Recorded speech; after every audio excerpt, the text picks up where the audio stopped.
Bonjour à tous. Et si sans le savoir, nous étions en train de tuer la liberté de la presse? Chaque jour, on scrolle, on like, on partage, sans toujours réfléchir. Mais ces petits gestes, ces choix, ces silences, menacent-ils la liberté d'informer, de penser? Nous vivons dans un monde où l'information est une arme de pouvoir. Comment les menaces qui pèsent sur la liberté de la presse compromettent-elles la démocratie? Dans un premier temps, nous allons voir qu'est-ce que la liberté de la presse et d'où vient-elle, et puis dans un second temps, quelles en sont les diverses menaces possibles. Donc premièrement, l'origine de la liberté de la presse. La presse naît durant la Révolution française, après la rédaction de l'article 11 de la Déclaration des droits de l'homme et du citoyen en 1789. L'expression « la liberté de la presse est l'une des principales libertés publiques. C'est une condition nécessaire à l'exercice de la démocratie. Elle participe au droit d'expression et de critique dont disposent tous les citoyens vivant dans ces pays démocratiques. Sans liberté de la presse, on n'a pas de démocratie. Quand un État bascule dans une démocratie à de l'autoritarisme, la première chose atteinte, c'est la liberté de la presse. Actuellement, dans notre monde, qu'est-ce que cela donne-t-il? Chine, Russie, Iran, informer peut vous coûter la vie. En 2025, on pourrait faire l'erreur de se dire qu'on a atteint la paix, qu'on a du progrès. En réalité, pouvoir s'informer librement est un privilège qui ne concerne qu'une minorité de pays. D'après un classement des Reporters sans frontières de 2024, la Norvège, la Suède et le Danemark sont en tête avec des conditions optimales, une liberté d'enquête, un accès à l'information publique, une protection juridique. À l'opposé, malheureusement, dans de nombreux pays, on a la Chine, la Russie, l'Iran, le Mexique, etc. Maintenant, je vais vous expliquer quels sont les types de menaces. Moi, j'en discerne deux. Le premier, ça va être les types de menaces externes.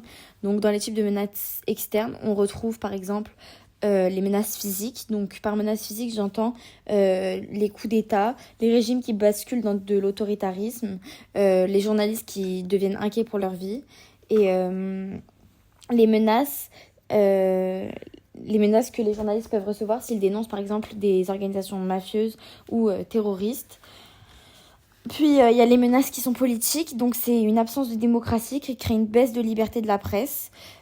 Par exemple, la Russie, elle était dans une démocratie et depuis les mandats de Vladimir Poutine, on bascule dans de l'autoritarisme et la liberté de la presse, elle a diminué jusqu'à disparaître. On retrouve aussi cet exemple en Hongrie. Puis il y a la menace juridique, donc c'est les sociétés qui sont de plus en plus judiciarisées, c'est-à-dire que plus personne n'hésite à porter plainte pour diffamation. Et enfin, il y a la menace économique. Menace économique, c'est on voit que l'information, elle est d'abord passée par la presse, donc le papier, puis ensuite elle a été télévisée et enfin numérique. Et donc ça vient en compétition avec les réseaux sociaux. Donc c'est des formats courts qui sont non vérifiés et sensationnels, avec par exemple les titres putaclic. Tous les médias repostent leur contenu en un contenu rapide, donc le format il est imposé, donc il y a une perte de liberté.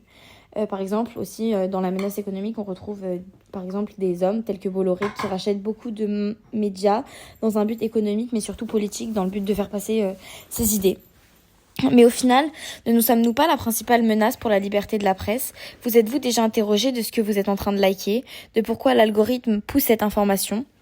C'est là ma dernière partie que je vais intituler la menace interne. On retrouve dans la menace interne le cyberharcèlement causé par nous. Un journaliste qui publie un article qui déplaît se fait harceler par des gens. Il va recevoir beaucoup de haine, ce qui va susciter un détournement de son métier. Il ne se sent plus libre d'écrire ce qu'il veut. Et puis il y a les fake news également. Si elle génère des likes, l'algorithme va la pousser et donc prendre de l'ampleur.